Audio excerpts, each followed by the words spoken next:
Well, welcome back to the channel, everybody. I am Mick Alphaneme. So there is never a dull moment in crypto, especially not when it comes to XRP. Everything right now is muy lindo, mi gente. Is going very, very good in my humble opinion.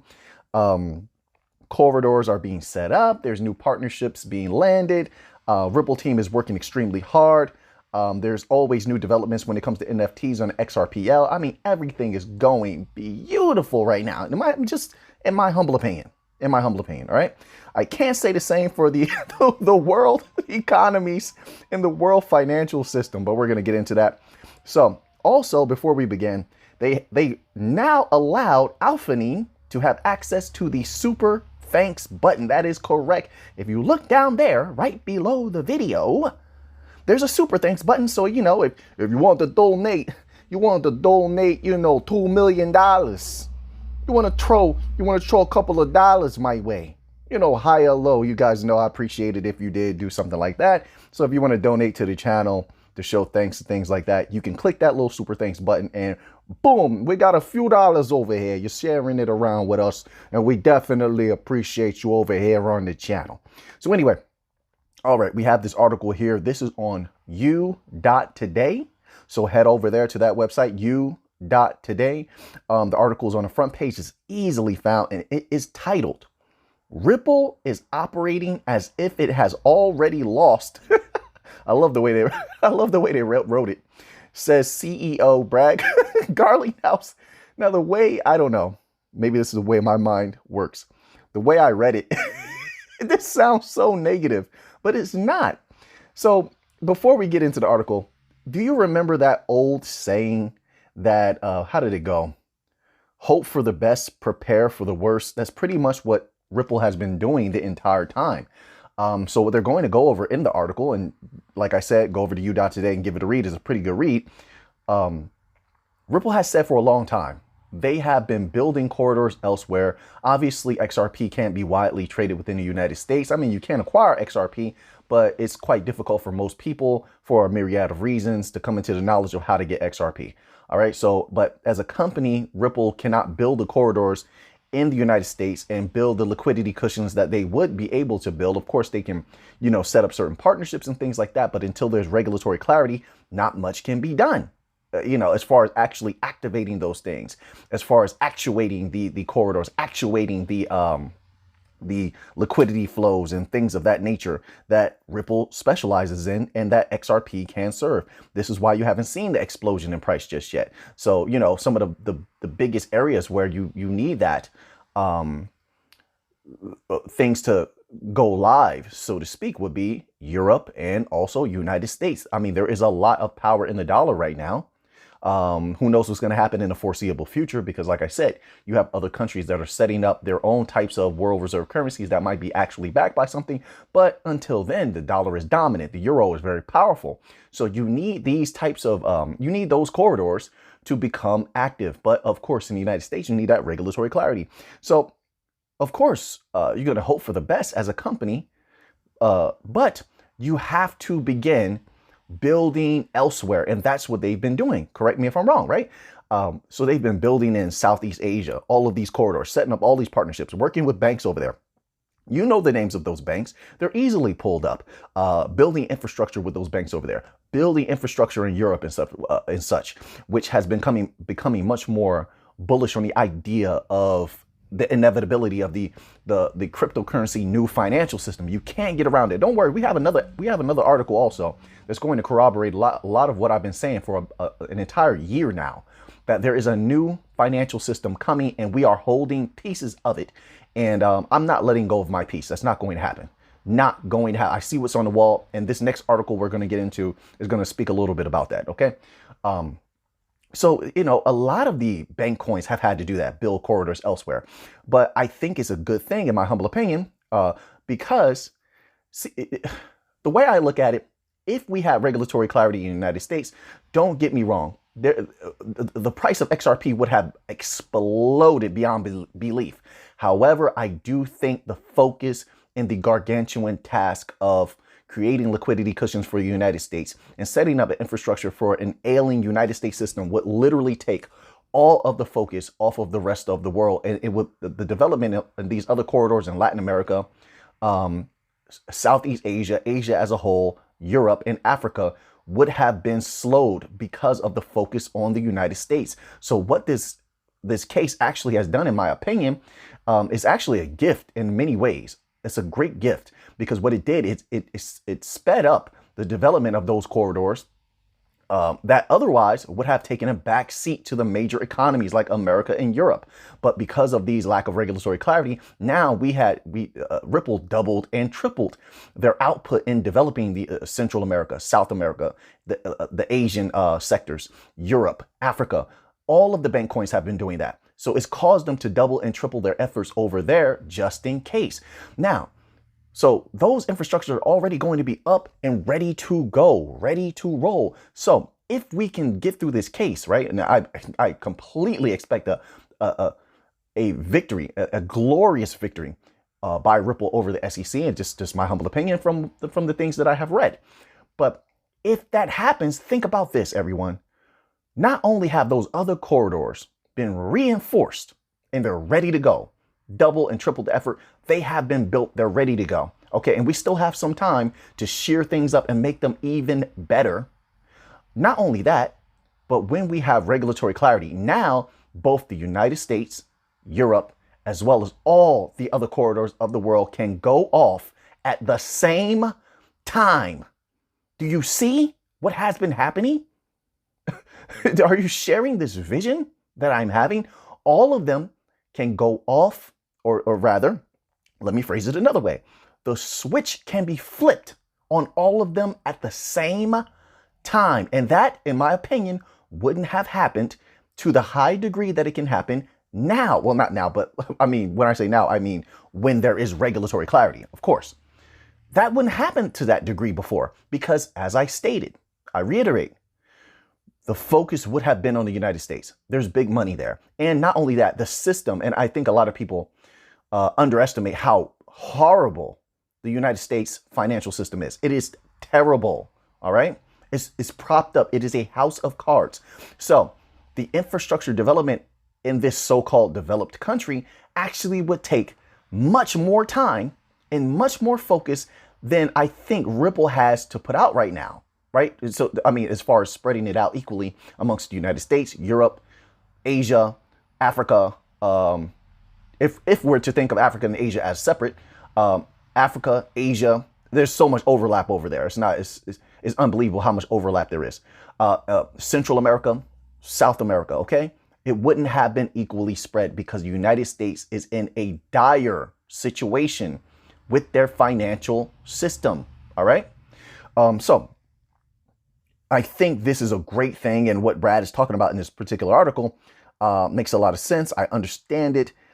They are going to have a magnificent victory, in my humble opinion. But OK, so let us take the time to go to this other article just for a brief moment.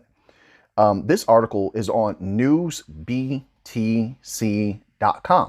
So it says crypto. I love this title. Crypto to take over the financial sector over next decade, survey finds.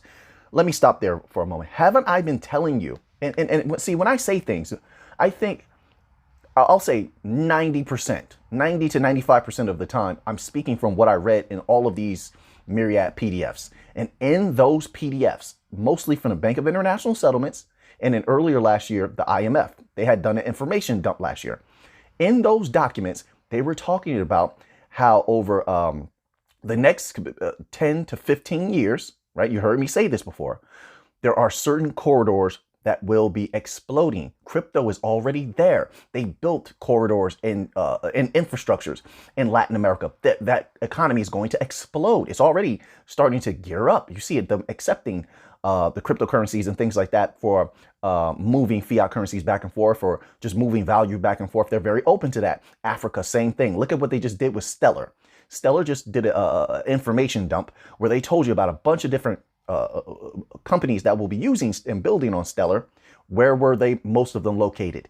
In Africa. Africa will be exploding, and everyone should, if they're wise and they're smart money, should want a piece of that money if they can get in there. Of course, it's highly beneficial to Africa. Africa's going to take off. I mean, they're going to be making so much money over there. I mean, it's up to them how far they want to go. You get what I'm saying? Sky's the limit. So, of course, it's really, really good for Africa.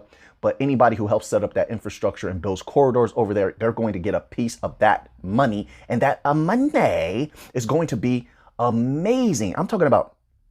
So anyway, Asia, the same thing. So with that type of control, you cannot get around that you're going to have a lot of power. With that type of power and the type of money you're going to be able to scoop up off the table from those particular sectors, those corridors, my apologies, that cannot be accessed by the banking system, you're going to be able to play with that money if you're any type of blockchain company. Remember, they're going to save money exponentially while making an exponential money also. Exponential return on any type of investment that they do. As far as, I mean, they can even offer things for free. They're still going to take in a lot of money. You understand?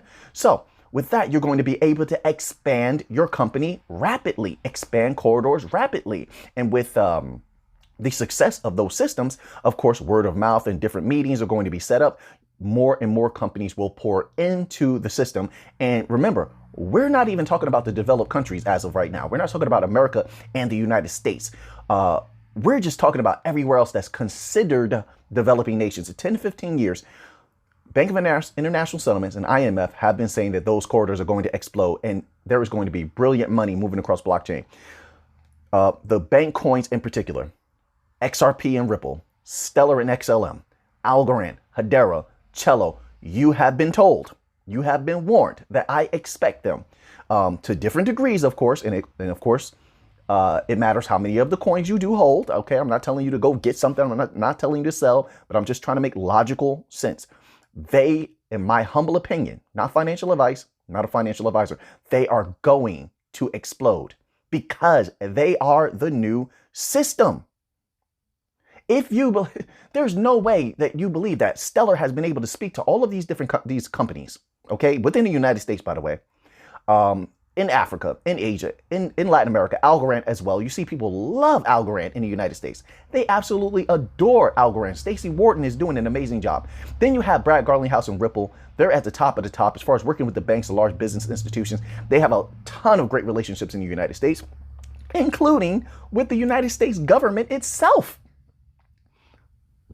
They will have much success, and people will be saving so much money that they're going to look at the intermediaries that are working with the banks and such like that, and they're going to turn away from them and turn to blockchain. It will force the intermediaries, because they will have no choice, to either fade away or congeal with the new system. If they are forced to congeal with the new system, it obviously is evident that they have inferior technology. If they have inferior technology, they cannot call the shots. The banks want to make money. The banks want to thrive. They are on their last leg. Do you understand? They are on their last leg. They are hurting badly. They need this. All right. So they are definitely going to conscript, and they figured out now that they have like stable coins are not going to help them skirt around the bank coins. That's not going to happen because stable coins run the same risk, if not more, than cash itself. Okay, it's a liability where you can have bank runs and there can be liquidity crisis. So they've discovered that, they thought about trying to use stable coins to get around crypto and negate some of the things that crypto, the dominance and the speed at which crypto is being accepted mentally, right? Because that's very important. Before it becomes mass adopted institutionally, right? So they figured out they can't slow it. Stable coins run the same risk, and that literally because they have already said that they are open to giving regulatory clarity for stable coins before the rest of the bank coins, that they are literally tethering themselves to the liquidity providers. And who are those liquidity providers? Ripple, Algorand, and Stellar. If they're smart, then they, obviously XLM. I keep on saying this.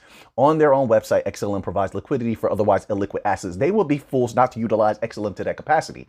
Correct? All right. Those are the liquidity providers right now. Don't forget. So, and then another thing I want to say, sorry about this, everybody. I didn't expect to make this video that long. But another thing that's interesting is there are other coins. I've said this before. There is so many things. So I want to circle back to the other article just for a moment, if you will permit me. So Brad was saying that the entirety of crypto was suffering because of this case. All right. I'm paraphrasing, but that's what he was saying in that article, as you will read. Now, he is absolutely right. There are other coins that I expect to explode. I call them finance coins. They are collateralized coins. All right. Now, once again, I want to reiterate, this doesn't mean go grab some of these. Like I don't gain anything from you buying something or selling. It makes no difference to me. That's not how I make my money. Okay. So this is just my humble opinion. That's all, not financial advice. There are other coins that I call the finance coins. They are collateralized coins like AMP token. And also, I believe the competitor to AMP token was, or what was viewed as the competitor, I believe it was Alchemy Pay. All right. Now, those coins are finance coins. They're similar to the bank coins. They are a part of the new financial system. They have been held back massively. Listen, from where their prices are right now, and I don't know where AMP is right now. Honestly, it's somewhere low. Maybe it's like 2 cents, 5 cents. I don't know. Somewhere down there, very, very low. From where AMP is right now, once there is regulatory clarity and institutions are able to use something like AMP, if that's what they choose, right? Of course, everything has to go according to plan. AMP's price and any of those finance coins, that's what I call them, will explode and people will make a disgusting amount of money if everything goes according to plan. Of course, like I said, you have to always do your own research, and that doesn't end. Until you get that money, it doesn't end. We have to know that they're doing good partnerships, that they're still working on things, they're still developing things, they're still advancing the protocol. You have to keep up with all of that stuff, all right? But I'm just using that as an example of in support of what Brad Garlinghouse was saying, that the rest of crypto has been suffering because of this case as well. And when I think about crypto, I don't think about the quick money plays or the crypto I do believe, which is 90% of crypto, will go away because the SEC is going to come after them. They're not compliant and they're not a part of the new financial system, which means that there isn't a necessity for them. So when they say utility, I associate that with necessity. So anything that's not a necessity to the institutions, the large corporations, they're going to have a hard time surviving once the SEC comes after all of the different crypto and all of the different exchanges. And they have already made their intentions known. So when I think of crypto, I'm only thinking of the bank coins and then the finance coins. All right. And there's only like a few finance coins. I think all of them to different degrees will experience their parabolic runs. There's still 4 to 5 years left to set everything up, get everything running. We'll see what happens with SEC case, regulatory clarity. There's so many things that can happen, but there's never a dull day in crypto and everything's looking good. And this has been a fun time in my humble opinion. Brilliant time to be alive. And at these prices, it's unbelievable. I don't even want to say that because it rubs a lot of people the wrong way sometimes.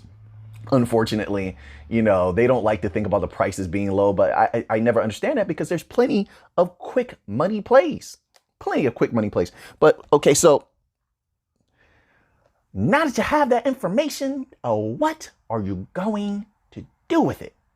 I'm feeling good today. I'm going to go work on this project and everything is muy linda, mi gente. So until next time, let's get to the money.